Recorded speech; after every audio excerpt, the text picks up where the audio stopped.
Yo tengo muchos ciudadanos norteamericanos que pueden dar su identidad para que estas personas ejecuten esos trabajos. Laptops funcionando todo el día para simular ubicaciones de Estados Unidos y acceder a elementos de seguridad que solo se pueden usar desde Estados Unidos para simplemente fingir identidades. Hay historias en reclutamiento que uno cuenta entre colegas casi como un chisme, como en voz baja, porque si las dices muy alto a veces pueden sonar a teoría conspirativa.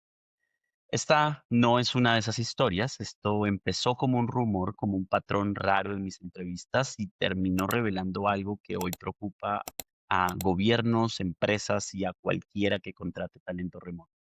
Candidatos que no son quienes dicen ser, que podrían estar trabajando para diferentes objetivos.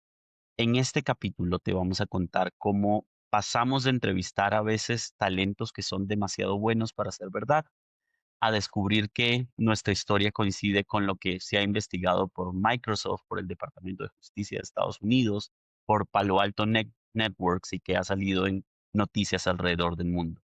Cuando la noticia del Wall Street Journal dice tu próxima contratación puede ser un espía norcoreano, suena exagerado, pero cuando lo vives en el día frente a la cámara, entrevistando al mismo perfil una y otra vez, parece que ya no es un chisme y hoy te lo vamos a contar. Bienvenidos a las notas del reclutador. Yo soy Juan Diego Hernández, un reclutador quizás muy cansado de hacer entrevistas y pasando un poco a hacer contenido para tener un poco de salud mental. Hoy tengo conmigo a Laura Gómez. Laura, cuéntanos un poco de nosotros y cómo tú podrías aportar a esta historia tan curiosa que tenemos enfrente. Dale.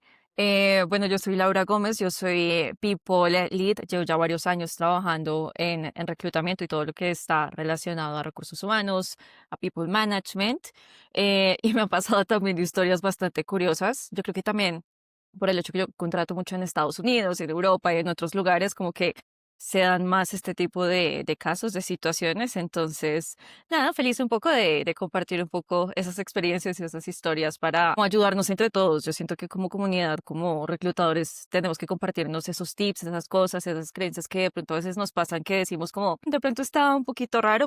Muchas veces, bueno, esperemos que no muchas veces, pero sí, a veces sí pasa que son cosas que un poco nos exceden y que tenemos que estar siempre atentos.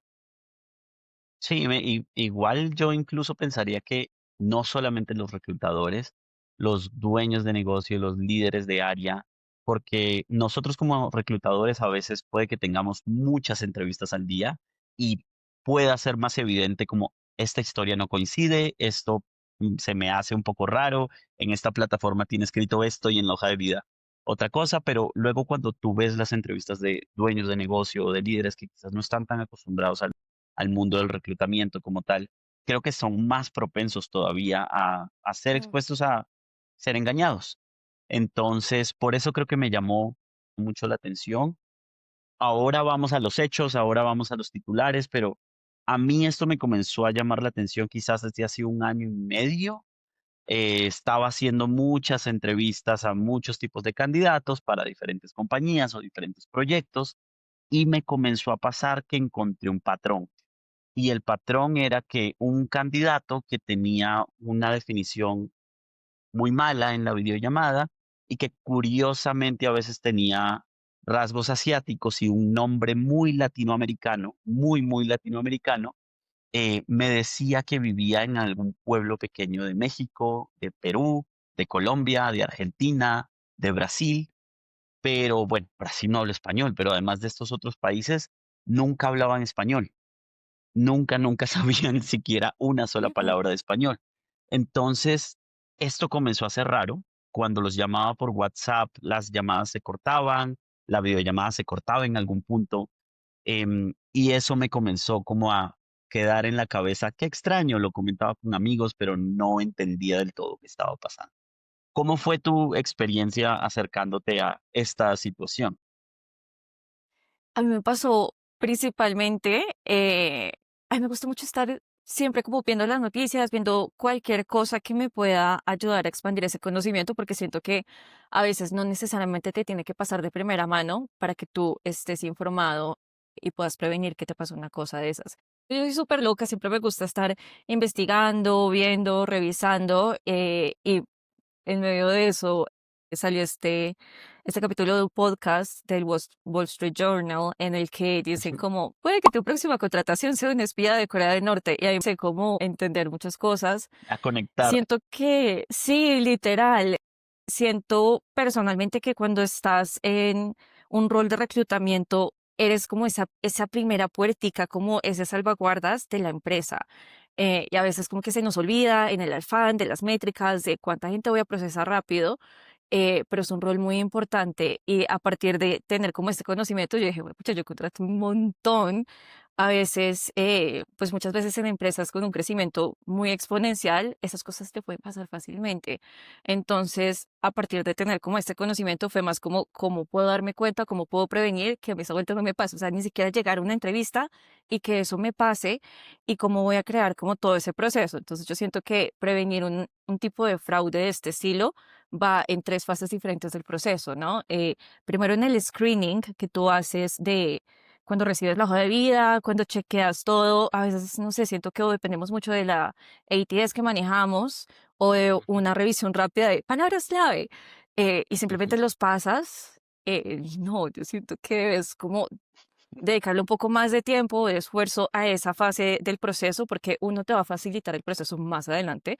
Vas a entrar a entrevistas con candidatos que sabes que están calificados, y también después van a hacer el proceso más fácil. Una segunda fase es también cuando ya estás haciendo una oferta y tienes que hacer todos los chequeos de referencias, background check de identidad, de digital footprint y demás. Y también en el proceso de onboarding, también la información que compartes, cómo la compartes, las laptops y demás. Siento que es un poco eso y bueno, creo que te comentaba, pero justo me pasó en este proceso de screening, fue la semana pasada, un perfil cuando tú dices como está bien, perfecto, como esa es la persona, pero siempre como que van a haber cositas que un poco los delatan. De pronto, o la actividad, o de repente cambiaron todo muy reciente. Esas son cosas que puedes detectar, haciendo Cuando una dices buena la revisión de actividad, ¿te LinkedIn. refieres a LinkedIn o en dónde? A mí me gusta revisar absolutamente toda la información que ellos me den. Entonces, yo reviso su CV, reviso el LinkedIn, cuál es la Ujú, actividad que ellos tienen en LinkedIn, a los posts, a los que les dan like, a los que reaccionan, a la gente con la que ujú, conectan, si tuvieron cambios, muchos cambios muy recientes en su perfil, si me dan también un GitHub, como revisar esa huella digital del candidato ujú. para no quedarte solo con un CV, sino empezar a crear esta persona, que potencialmente vas a estar contratando, con la que vas a estar trabajando. ¿Qué cosas crees que podrían aparecer? O sea, digamos, elementos concretos que tú digas, ok, vi esto y levanto un poco mis alarmas. Eh, Son varias cosas. Por ejemplo, el otro día me pasó, este perfil supremamente perfecto, pero de repente como que no tenía tantas conexiones como para hacer un perfil con tanta experiencia y en el tipo de industria en el que yo lo estaba buscando, como que ya decías, está un poquito raro, pero a veces los desarrolladores son bien particulares y no interactúan Ujú, mucho en LinkedIn, sino tal vez más en GitHub. En este ujú, caso no tiene la información. A mí me gusta siempre como descargar y tener toda la información que ellos me comparten y de pronto después hacer un double check, como quiero volver a revisitar este candidato, ta". Y en medio de eso me di cuenta que el candidato que a mí me llegó en el momento de la aplicación versus el candidato que yo estaba revisando 1 o 2 semanas después era completamente diferente. O sea, tú revisabas ese CV y era, no sé, por ejemplo, estaba trabajando en los bancos más importantes, era un perfil súper específico, un backend, pero luego 2 semanas después, ese mismo perfil en LinkedIn tuvo un cambio completamente radical y nunca fue backend y nunca trabajó en ujú. en esas empresas. Entonces es como, pues claramente este es un perfil falso que está aplicando a varias cosas y puede que sea un espía. Entonces siento que es como notar esas cositas cuando ya te hace medio ruidito. Este perfil en específico me estaba haciendo ruidito y efectivamente era un perfil falso. Sí, y creo que hay que darle contexto a quienes ven porque pueden decir, bueno, estos son dos reclutadores locos que les tocaron unos candidatos raros y ya. Pero el tema es mucho más grande de lo que uno piensa. Hay muchas fuentes donde lo pueden revisar, pero yo creo que las que más me impactaron fue la primera, anuncios oficiales del Departamento de Mm, Justicia de Estados Unidos. Básicamente diciendo, hay un gran potencial que trabajadores norcoreanos están intentando robar identidades o falsificar identidades para infiltrarse en empresas estadounidenses. Pero ¿de dónde sacan ellos esto? Digamos que una de las pruebas más fuertes pasó cuando arrestaron a una mujer en Estados Unidos por tener básicamente una granja de laptops, donde tenía laptops funcionando todo el día para simular ubicaciones de Estados Unidos y acceder a, digamos que, elementos de seguridad que solo se pueden usar desde Estados Unidos para simplemente fingir identidades. Encontraron documentos de identidad alterados, obviamente perfiles robados de LinkedIn, y la forma en que se robaban los perfiles también llamaba mucho la atención, porque claro, Laura mencionaba ahorita, sí, fijémonos en la actividad, pero estas actividades estas personas que están metidas en esto son tan inteligentes que montan estafas a través de LinkedIn donde crean procesos falsos y donde uno incluso puede llegar a caer porque se postula a un cargo que no existe, que toma tu identidad en LinkedIn, te borra el password y quizás te cambia un poquito el nombre, te pone una foto diferente y ya queda con un perfil con 1000 contactos y con 5 años de actividad, que ya es mucho más difícil de rastrear. Y esto, digamos que nos hace pensar que cada vez necesitamos procesos más eficientes a la hora de detectar el fraude, desde el reclutamiento y desde las empresas, ¿no? No sé si desde tu lado, Laura, ¿qué otras cosas has visto que puedan hablarte de que esto puede ser más que simplemente un par de candidatos falsificando identidades a procesos de selección? Es que yo siento que pasa un montón y también pasa de ambos lados. A veces cuando eres un candidato, de repente aplicas a una empresa y esa empresa te está robando esa misma identidad para luego hacer eso, ¿sabes? Sí, Pero es como seguir un poco tu intuición y esas cosas, esas inconsistencias. Y de nuevo, para mí es tomarse el tiempo y usar las herramientas que te ayuden a ver que esas cosas están pasando, porque no todos tenemos media hora para revisar un candidato y me encantaría, pero a veces recibes cientos y miles de candidatos, es muy difícil, pero puedes utilizar herramientas como la inteligencia artificial para que te ayude a revisar esas inconsistencias también. Cuando entras, por ejemplo, a un proceso ya de entrevista, hay candidatos que vienen como con este speech así súper elaborado, o de pronto ves como diferencias en la latencia o en el tono, como que le cambia, como todas esas cosas siempre son indicadores y por eso es importante tener un muy buen proceso montado y estructurado para que uno, pues idealmente el candidato ni siquiera llegue a esa etapa y dos, mucho ujú, menos lo llegues a contratar porque eso también tiene implicaciones bastante grandes, no solo para la empresa, son temas, te pueden multar, te pueden meter a la cárcel si tú como el dueño de la empresa no tuviste como en cuenta todos estos salvaguardas, temas reputacionales, como robos de intellectual property. Se me olvidó la palabra en español, pero sí, como propiedad es intelectual, prevenir todo sí. esto. Propiedad intelectual, sí, perdón. Estoy todo el día trabajando en Así es, no, te inglés. entiendo. Sí, ese es el problema de estar entrevistando todo el día en inglés, pero está muy bien, Laura. Creo que definitivamente el elemento de que hay muchas cosas falsas en Internet ahora han evolucionado y es cada vez más difícil detectarlo. Y luego está el elemento de que no es una persona, porque la gente puede decir, ok, es un norcoreano que está tratando de conseguir un trabajo remoto para ganarse un salario y ya, eso está bien, digamos, ¿no? Podría parecer menos grave. Pero el tema aquí viene de que se han descubierto células de trabajo, casi que pequeñas compañías que están estructuradas y funcionan de la misma manera en que nosotros tenemos un trabajo y objetivos y horarios y demás. Estas empresas funcionan de la misma manera abiertamente con ese objetivo.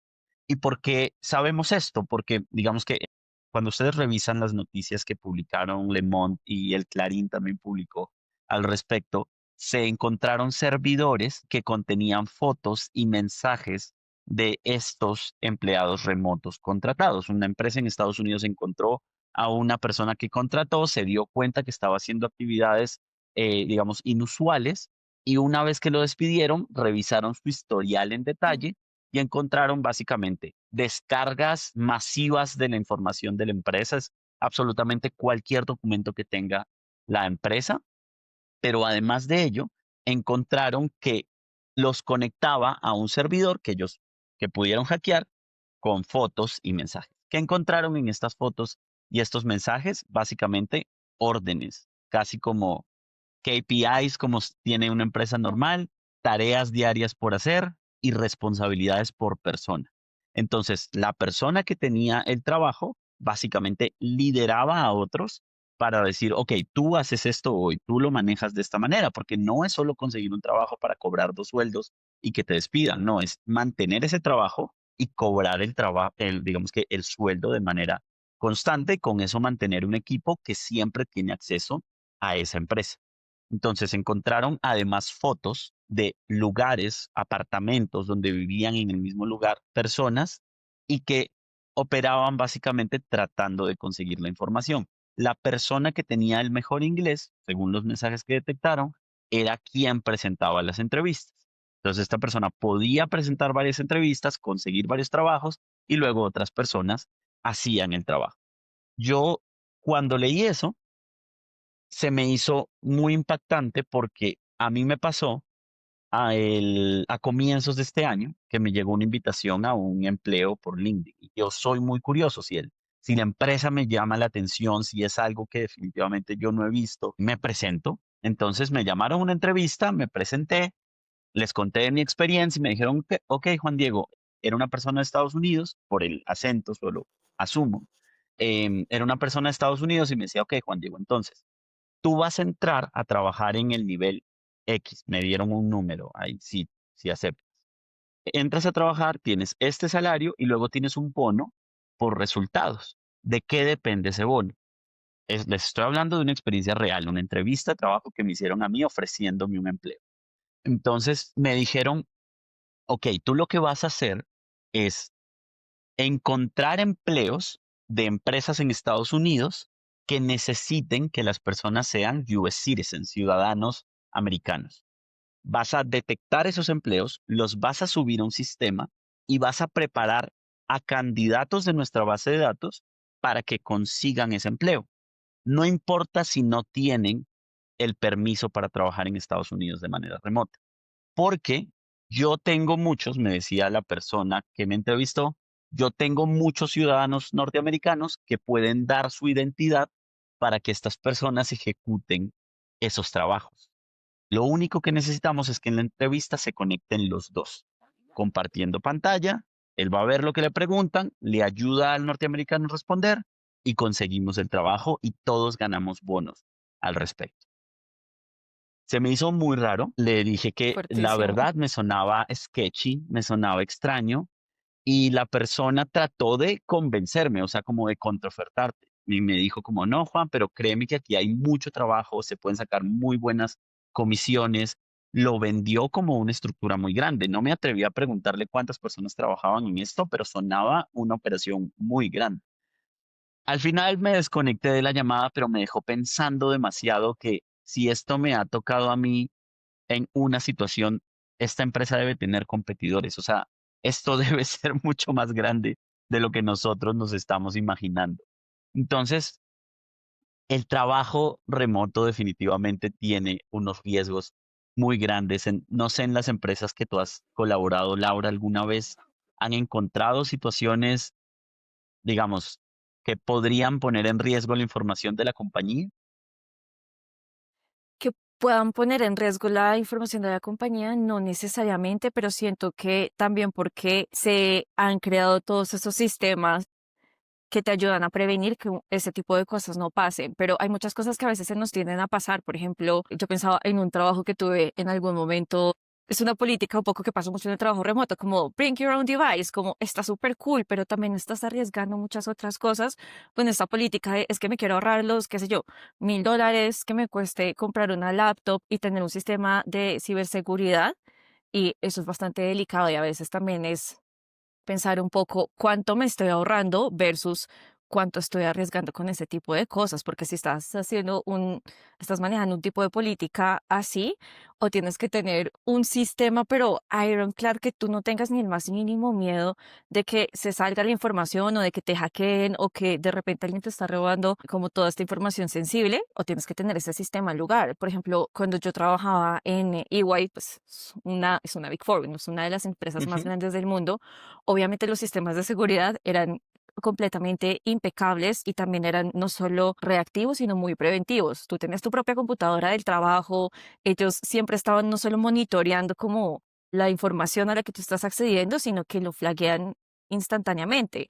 Si yo, por ejemplo, que trabajaba en ese momento en impuestos internacionales y de transacción, si yo, no sé, me da por intentar meterme a alguna página que a mí no me corresponde o con un competidor que sí, como ellos enseguida flagueaban esas cosas y ahí tienen sus consecuencias Claro. porque tienen estos sistemas en lugar y yo siento que de pronto a veces por intentar ahorrarnos un poco de dinero estamos arriesgando muchísimo más. Imagínate que te roben toda la información propietaria de tu empresa. Puedes acabar de tu empresa, puedes terminar pagando multas, puedes terminar encarcelado.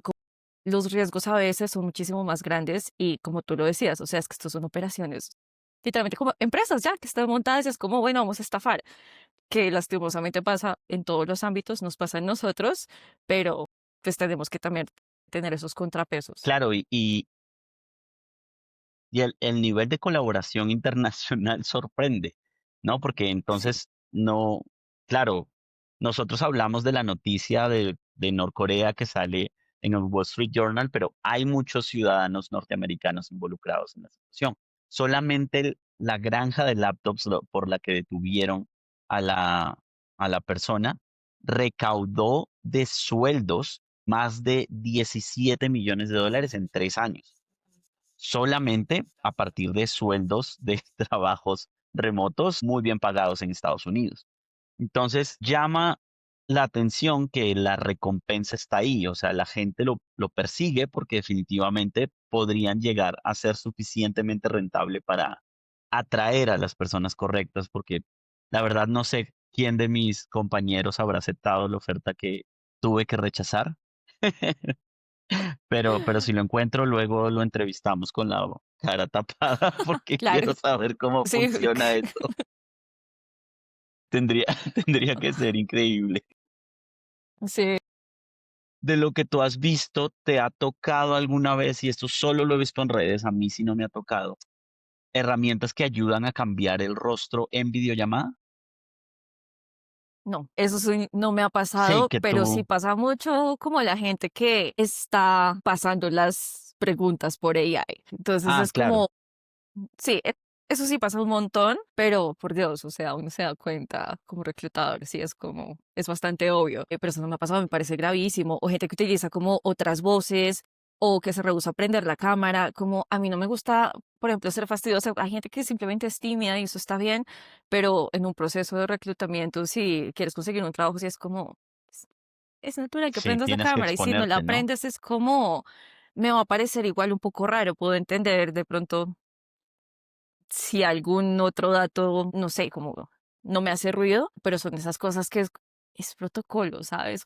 No sé, sí. Claro, Por ejemplo, a veces como por otros temas que la gente no quiere mostrar su rostro. Por ejemplo, yo estoy muy en contra de que me manden un CV con una foto, porque yo no tengo que ponerte cara en este momento de la entrevista, porque eso también genera muchos biases y muchas cosas que ujú, claro. pueden como inclinar tu decisión hacia una u otra forma, pero si te entraste el proceso, ya, si ya estás en la entrevista, niño. Necesito saber con quién interactúo, ¿no? Claro. Sí, sí, sí. Y claro, yo lo digo porque he visto un par de videos, LinkedIn, Instagram, donde tienes una persona que se ve que hay algo extraño con la forma en que se ve su rostro en cámara. No sabes exactamente qué es. Y es como, ok, es una herramienta para generar rostros o cambiarte de rostro o generar un rostro basado en quizás otra foto o demás. Esas no me han tocado. Lo de las voces sí me ha pasado, quizás para mejorar el acento. Y hay otra que es la que tú dices que uno mira con AI. No me acuerdo ahorita el nombre de la herramienta, porque hasta la descargué para probarla. No sé si era Sherlock o algo así. O sea, era un nombre como reconocido en la cultura. Y básicamente lo que hacía era que es una pantalla transparente que se puede meter encima de cualquier videollamada y que escucha lo que te están preguntando y responde. Y tú le Ajá, puedes decir, quiero que respondas de esta manera o que actúes como un desarrollador senior que sabe de esta tecnología y te va a dar las respuestas. Y eso da mucho miedo y creo que incluso uno piensa en las empresas grandes que definitivamente tienen un riesgo, multas y demás, pero por ejemplo, en lo que yo hago, a veces trabajo con empresas muy pequeñas, empresas estadounidenses, pero de 5, 10, 20, menos de 50 empleados, digamos que le ven menos valor a pagar 20,000 o $30,000 solo en ciberseguridad para proteger lo que tienen. eh, Veo sus procesos de selección, veo sus entrevistas de 15 minutos, toma oferta y comienza a trabajar. Entonces, eso suele pasar más, Mm, o sea, 2, 3 interacciones y llegan a la oferta. mm. Yo sé que tú has tenido experiencia con startups que quieren crecer rápido, que buscan básicamente poder ganar mercado. ¿Cómo haces este balance desde el reclutamiento para decir, ok, yo voy a conseguirte talento de manera rápida, pero voy a proteger? Porque es fácil, digamos, decir, sí, protejámonos y pongamos un montón de trabas, pero luego tienes un manager que dice, yo necesito gente ya. Claro. Uy, yo siento que es completamente optimización de procesos y así mismo como la gente, como los estafadores pueden estar utilizando la inteligencia artificial para estafarte, tú también puedes utilizar la inteligencia artificial para ayudarte a hacer un proceso mucho más eficiente, mucho más estructurado y en el que puedas confiar mucho más. Entonces, siento que depende de cómo creas todo ese proceso de reclutamiento 360, cómo ver absolutamente todos los factores es muy importante, desde utilizar inteligencia artificial, no sé, pues obviamente importante con el consentimiento de las personas, como en este proceso podemos utilizar inteligencia artificial, ¿estás de acuerdo con eso? Check. A mí me gusta, por ejemplo, grabar las entrevistas, obviamente con autorización Ujú. del candidato, para luego poder analizarlas y notar si de pronto se me escapó algo muy importante del candidato o a mí me gusta estar muy presente en las entrevistas y tal vez como yo utilizo un método de contratación de entrevistar eh, más semiestructurado, como no es un speech así que tú Ujú. simplemente estás acostumbrado a repetir todo el día, y se te pueden pasar cosas, pero entonces tener ese tipo de documentos, tengo la grabación, tengo el transcript de la entrevista, todo esto te arma como toda la historia de ese candidato y te ayuda a saber que tienes un buen candidato y también saber cuáles son esos recursos en los que de pronto puedo optimizar, en los que de verdad que no es tan aconsejable. Por ejemplo, algunas personas te pidan pagos como con un third party o págame por cripto o cosas así. Pues yo de verdad que prefiero utilizar una plataforma como Deal, Rippling, OnTop, que sé que me van a ayudar como con esta parte del proceso de verificar Claro, datos biométricos, la información de esta persona, cuenta bancaria, todo esto. Pero sé que, por ejemplo, ahí ya tengo como ese backup de, ok, esta información es certera. otro Hacer elemento, claro. ajá, un background check. Un background check, dependiendo de dónde lo vayas a hacer y qué tan riguroso lo quieres, pues yo prefiero de verdad pagar, no sé, entre 10 y $50 para tener esa información de que me están confirmando toda sí, como todo lo documental, esta huella digital también, por ejemplo, esto es algo que hace, ay, se me olvidó el nombre, Trora. Eso es súper Ujú. importante y te Sí. ayuda a confirmar toda la información. Entonces, hay algunas fases en las que yo digo, pues mejor invertir ese dinero y en la fase de, no sé, hacer los pre-screening, el screening del CV de la persona, ya de las entrevistas, de estructurarlo. Ahí también puedes utilizar AI, como a mí me gusta mucho el Ujú, método de top grading, que es como ujú. hacer ese deep down de la persona y es tan Sí. difícil que con este método te mientan. O sea, si una persona está cometiendo fraude, te vas a dar cuenta con este método. Entonces, por eso me gusta hacer entrevistas semiestructuradas y utilizo AI como, ok, estas son las dudas que estas son las cosas que no me cierran de este candidato. Pues voy a utilizar AI para hacer una entrevista semiestructurada y sacar esa información del candidato, aunque no respondan todos exactamente la misma pregunta. Tengo una historia completa de Ujú. ese candidato, entonces siento que es más de cómo estructuras todo el proceso para asegurarte que funcione para ti y que funcione con tus métricas, con tus tiempos, con tus KPIs y te responda y te dé resultados y te dé excelentes candidatos. No, excelente. Laura, yo definitivamente veo que lo que me dices ayuda a otros a implementar, porque claro, a veces uno en la empresa grande o empresa estructurada encuentra muchas etapas, pero tú has mencionado 2 o 3 cosas que creo que cualquier empresa creciente puede implementar para verificar con quien está trabajando. Definitivamente veo en el futuro del trabajo remoto muchos más estándares de seguridad, muchos más controles de equipos, incluso con la inteligencia artificial. Las herramientas que tenemos ahora también nos ayudan a verificar actividades, lugares duplicados, cuentas, digamos que asociadas a elementos con los que tú no puedes colaborar. Eso definitivamente creo que me emociona mucho sobre cómo madura esta versión del trabajo remoto. Entonces, me encanta de verdad haberte tenido en el podcast para conversar sobre este tema. Me gustaría que las personas que te escuchan, si algún día quieren saber más de esto, quieren saber más de tu experiencia, dónde pueden saber más de ti, LinkedIn, Instagram, donde tú prefieras que se contacten. Claro, no me pueden encontrar en LinkedIn como Laura Gómez People Lead. Y feliz, la verdad, de ayudar, de colaborar. Siento que con estas conversaciones de, pucha, me pasó esta vaina, esto está raro, así construimos procesos que son mejores, que son más seguros y nos protegemos también como entre nosotros. Entonces, nada, feliz de colaborar. Gracias por tenerme lo que necesites disponible. Claro que sí. Bienvenida para un siguiente chisme que nos toque conversar sobre el mundo del reclutamiento. Me encantó de verdad la conversación y espero los ayude mucho a quienes nos ven a evitar una contratación con alguna identidad falsa. Hasta el próximo episodio. Muchas gracias.